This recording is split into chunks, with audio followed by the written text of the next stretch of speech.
வணக்கம் and welcome to செரி சமையல். நீங்கள் இன்னும் செரி சமையலுக்கு சப்ஸ்கிரைப் பண்ணுங்கள். பக்கத்தில் இருக்க பெல் ஐக்கான் கிளிக் பண்ண மறந்துடாதீங்க. அப்போ தான் நான் போகிற ரெசிபி வீடியோஸ் உங்களுக்கு நோட்டிஃபை ஆகும். அனைவருக்கும் இனிய கிறிஸ்துமஸ் தின நல்வாழ்த்துக்கள். Merry Christmas. இந்த கிறிஸ்மஸ்க்கு ரொம்ப ஸ்பெஷலான ஈஸியாக செய்யக்கூடிய டியூட்டி ஃப்ரூட்டி ரவா கேக் எப்படி செய்யுதுன்னு நம்ம இன்னைக்கு பார்க்க போகிறோம். ரவா கேக் மோஸ்ட்லி எல்லாருக்குமே ரொம்ப பிடிக்கும். ஏன்னா அது சாப்பிடும் போது அவ்வளோ திகட்டாது.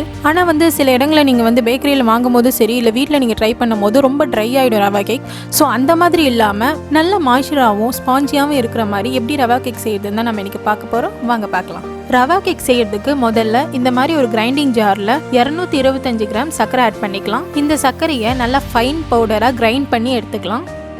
பாருங்க எவ்வளோ ஃபைனாக நம்ம அரைச்சி எடுத்தாச்சுன்னு சொல்லிட்டு. இப்போ ஒரு மிக்சிங் பவுலில் 250 கிராம் ரவை ஆட் பண்ணிக்கலாம். இது நல்ல ஃபைனான ரவை. இந்த மாதிரி ரவை நம்ம யூஸ் பண்ணோன்னா கேக் நல்லா ஸ்மூத் அண்ட் சாஃப்டாக நம்மளுக்கு கிடைக்கும். ஒருவேளை நீங்கள் நார்மலாக இருக்கக்கூடிய பெரிய சைஸ் ரவை யூஸ் பண்ணுறீங்கன்னா அதை நம்ம சர்க்கரை கிரைண்ட் பண்ணும் போதே கடைசியாக ஒரு வாட்டி அந்த ரவையை ஆட் பண்ணி கிரைண்ட் பண்ணி எடுத்துக்கிட்டா நம்மளுக்கு கொஞ்சம் ஃபைனான ரவையாக கிடைக்கும். நம்ம பவுடர் பண்ணி வச்சிருக்கோம் இல்லையா சுகர், அதை இப்போ ஆட் பண்ணிக்கலாம். 250 கிராம் ரவைக்கு 225 கிராம் சுகர் நான் ஆட் பண்ணுறேன். இந்த மாதிரி ஆட் பண்ணிங்கன்னா உங்களுக்கு இனிப்பளவு கரெக்டாக இருக்கும். ஸோ நீங்கள் கம்மியாக சர்க்கரை ஆட் பண்ணிங்கன்னா உங்களுக்கு சுத்தமாக இனிப்பே இல்லாத மாதிரி ஆகிடும். ஸோ இந்த அளவுக்கு ரேஷியோட ஆட் பண்ணுங்கள். இப்போது ஒரு பிஞ்ச் ஆஃப் சால்ட் நம்ம ஆட் பண்ணிக்கலாம். எப்பவுமே நம்ம ஏதாவது ஸ்வீட் ரெசிபி செய்கிறோன்னா நம்ம கொஞ்சம் சால்ட் ஆட் பண்ணோன்னா அந்த டேஸ்ட் நல்லா என்ஹான்ஸ் ஆக்கி காட்டும். ஸோ அதனால் ஒரு பிஞ்ச் ஆஃப் சால்ட் மட்டும் இதில் ஆட் பண்ணிக்கலாம். இப்போது இதில் 200 கிராம் அளவுக்கு தயிர் ஆட் பண்ணிக்கலாம். தயிர் புளிப்பாக இருக்கக்கூடாது, புளிப்பு இல்லாத ஸ்மூத்தாக இருக்கக்கூடிய தயிராக நம்ம ஆட் பண்ணிக்கலாம். ஏன்னா புளிப்பு அதிகமாக இருந்துச்சுன்னா அப்போ கேக்கும் ரொம்ப புளிப்பாகிடும். அதனால தான் 1/4 கப் அளவுக்கு எண்ணெய் ஆட் பண்ணிக்கலாம். ஸோ கேக் ரெசிபி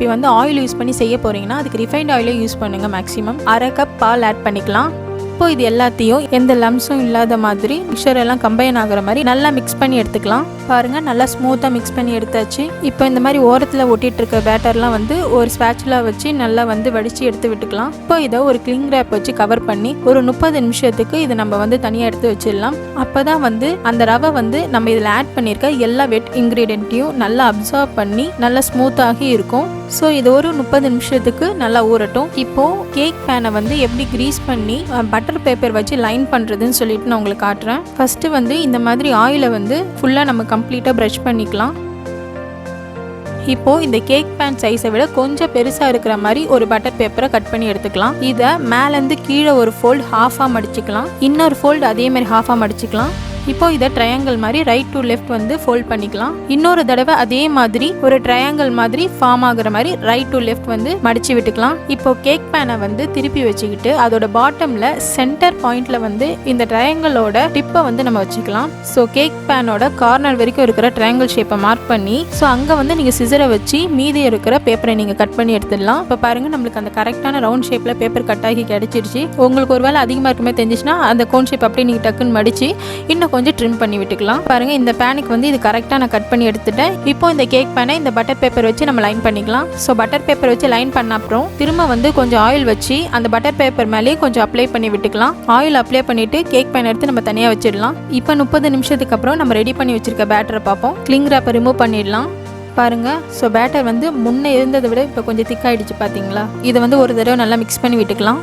இப்போ இதில் 1 டேபிள் ஸ்பூன் அளவுக்கு வெனிலா எசன்ஸ் ஆட் பண்ணிக்கலாம். வெனிலா எசன்ஸ் ஆட் பண்ண அப்புறம் நல்லா மிக்ஸ் பண்ணி விட்டுக்கலாம். ஒரு 1/2 டீஸ்பூன் அளவுக்கு ஏலக்காய் பொடி ஆட் பண்ணிக்கலாம். ஏலக்காய் பொடி ஆட் பண்ண அப்புறமும் நல்லா மிக்ஸ் பண்ணி விட்டுக்கலாம். உங்களுக்கு ஒருவேளை ஏலக்காய் பொடியோட ஃப்ளேவர் பிடிக்காதுன்னா நீங்கள் இதை ஸ்கிப் பண்ணிடலாம். இப்போ ஒரு 1/4 கப் அளவுக்கு நான் டூட்டி ஃப்ரூட்டி எடுத்துக்கிறேன். இதை இந்த பேட்டரில் ஆட் பண்ணுறதுக்கு முன்னாடி ஸோ இந்த மாதிரி நம்ம மைதா கூட அது மிக்ஸ் பண்ணி ஆட் பண்ணுறதுனால எல்லா டூட்டி ஃப்ரூட்டியும் பாட்டமில் போய் செட்டில் ஆகாமல் நம்ம கேக் பேட்டரோட கம்ப்ளீட்டாக கலந்துருக்கும். இப்போ இந்த ஃப்ளார் கோட்டை டூட்டி ஃப்ரூட்டியை நம்ம பேட்டரோட ஆட் பண்ணி கலந்து விட்டுக்கலாம். இதை மிக்ஸ் பண்ணும்போது நம்ம பொறுமையாக தான் மிக்ஸ் பண்ணணும். ரொம்ப மிக்ஸ் பண்ணிட்டோன்னா அது மேலே கோட்டாக இருக்கிற ஃப்ளார்லாம் தனியாக திருப்பி பாட்டம்லேயே டூட்டி ஃப்ரூட்டி செட்டில் ஆகிறதுக்கு வாய்ப்பு இருக்குது. அதனால பொறுமையாக ஃபோல்ட் பண்ணி விடுங்க. இப்போ நம்ம இதில் ஈனோ ஆட் பண்ண போகிறோம். இப்போ நம்ம இந்த கேக்கில் எந்த பேக்கிங் சோடா பேக்கிங் பவுடர் எதுவும் ஆட் பண்ணலையா, அதுக்கு பதிலாக நம்ம சின்ன பேக்கெட் 5 கிராம் பேக்கெட் அளவு இருக்கிற ஈனோவை இதில் ஆட் பண்ணிக்கலாம். இந்த ஈனோ இப்போ ஆக்டிவேட் ஆகிறதுக்கு ஒரு 2 டேபிள் ஸ்பூன் அளவுக்கு இது மேலே நம்ம பால் ஆட் பண்ணிக்கலாம். பாருங்க இது மேலே நிறைய பொங்கி வருது இல்லையா. ஸோ ஈனோ ஆக்டிவேட் ஆக ஆரம்பிச்சிருச்சு. இப்போ இதை இந்த பேட்டரோட சேர்த்து பொறுமையாக மிக்ஸ் பண்ணி விட்டுக்கலாம். கேக் பேட்டர் கம்ப்ளீட்டாக ரெடி ஆகிடுச்சு. இப்போ இதை நம்ம கேக் பேனில் ஆட் பண்ணிக்கலாம். இன்றைக்கி நான் கேக் குக்கரோட பாட்டம் வச்சு தான் பண்ண போகிறேன். இது ஒரு அலுமினியம் குக்கரோட பாட்டம். ஸோ கொஞ்சம் வெயிட்டாக இருக்கிற மாதிரி பாத்திரமாக பார்த்து யூஸ் பண்ணுங்கள் பேக் பண்ணும்போது. இந்த மாதிரி அவன் எல்லாம் பேக் பண்ணும்போது இப்போ இந்த குக்கரில் ஒரு 1/2 கப் அளவுக்கு நம்ம உப்பு ஆட் பண்ணிக்கலாம். இது வந்து எப்பயுமே பேக்கிங்க்கு யூஸ் பண்ணுற உப்பு தான். நீங்கள் இந்த மாதிரி வந்து பேக்கிங்க்கு யூஸ் பண்ணிவிட்டு திருப்பி எடுத்து இந்த மாதிரி டப்பாவில் போட்டு வச்சுட்டிங்கன்னா நீங்கள் எப்போ வேணாலும் இதை யூஸ் பண்ணிக்கலாம். இப்போது இந்த பாட்டம் ஃபுல்லாக இந்த உப்பு வந்து நம்ம நல்லா ஸ்ப்ரெட் பண்ணி விட்டுக்கலாம். நான் இன்னும் வந்து அடுப்பு ஆன் பண்ணலை, அதனால தான் கையை வச்சு ஸ்ப்ரெட் பண்ணி விடுறேன். இந்த மாதிரி ஒரு ஹாட் பாட் ஸ்டாண்ட் இருக்கு இல்லையா, அதை வந்து நம்ம உள்ளே வந்து ப்ளேஸ் பண்ணிக்கலாம். இப்போ வந்து அடுப்பை ஹை ஹீட்டில் வச்சு ஒரு 10 நிமிஷத்துக்கு இதை ப்ரீ ஹீட் பண்ணிக்கலாம்.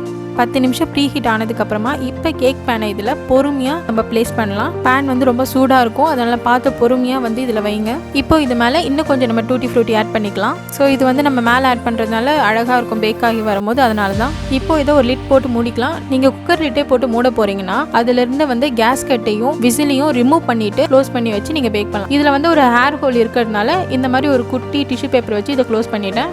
இப்போ இது லோ ஹீட்டில் 45லேருந்து 50 நிமிஷம் குக் ஆகட்டும்.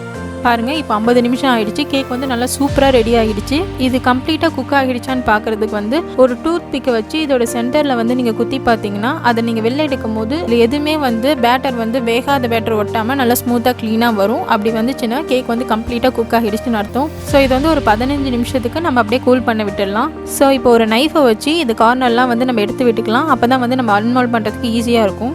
இது அன்மோல்ட் பண்ணியாச்சு. இப்போ இது மேலே இருக்க பேக்கிங் ஷீட்டை வந்து நம்ம ரிமூவ் பண்ணிடலாம். பார்த்து பொறுமையாக ரிமூவ் பண்ணுங்கள், ஈஸியாக வந்துடும். பாருங்கள், பாட்டம்லாம் எதுவும் தீயில எவ்வளோ கம்ப்ளீட்டாக அழகாக குக் ஆகியிருக்குன்னு பாருங்கள். ஸோ அந்த சால்ட் மேலே நம்ம ஹாட் பாட் ஸ்டாண்டு வச்சு அதுக்கு மேலே தானே நம்ம கேக் பேனை வச்சோம், அதனால தான் இது அடியில் தீயில. நம்ம நேராக சால்ட் மேலே வந்து அந்த கேக் பேனை வச்சோன்னா அடியில் வந்து கேக் தீயறதுக்கு வாய்ப்பு இருக்குது. இப்போ நான் ஒரு பீஸ் கேக் உங்களுக்கு கட் பண்ணி காட்டுறேன் பாருங்கள். பார்த்தீங்களா, இதுக்குள்ளே வந்து எவ்வளோ மாய்ஸ்சராக இருக்குன்னு சொல்லிட்டு. ஸோ வந்து ரொம்ப டேஸ்டியாக ஸ்மூத் அண்ட் சாஃப்டாக இருக்கும் இந்த கேக். ஸோ இந்த கிறிஸ்மஸ்க்கு ஒரு சூப்பரான ரவா கேக் அவன் யூஸ் பண்ணாமல் எப்படி சிம்பிளாக வீட்டிலே செய்யுதுன்னு சொல்லிட்டு நான் செஞ்சு காட்டியிருக்கேன். இது வந்து நீங்கள் பிக்னஸாக இருந்தால் கூட கண்டிப்பாக ட்ரை பண்ணி பார்க்கலாம். ரொம்ப ஈஸியாக நீங்கள் செஞ்சிடலாம். ஸோ இந்த கிறிஸ்மஸ்க்கு இந்த மாதிரி சூப்பரான டியூட்டி ஃப்ரூட்டி ரவா கேக் வீட்டிலே செஞ்சு சாப்பிடுங்க. ஃப்ரெண்ட்ஸ் அண்ட் ஃபேமிலிக்கும் ஷேர் பண்ணுங்கள். ஸோ ட்ரை பண்ணி பார்த்துட்டு உங்களோட ஃபீட்பேக் என்னென்னு என்னோட கமெண்ட் செக்ஷனுக்கு ஷேர் பண்ணுங்கள். அனைவருக்கும் இனிய கிறிஸ்துமஸ் தின நல்வாழ்த்துக்கள். Merry Christmas. Thank you.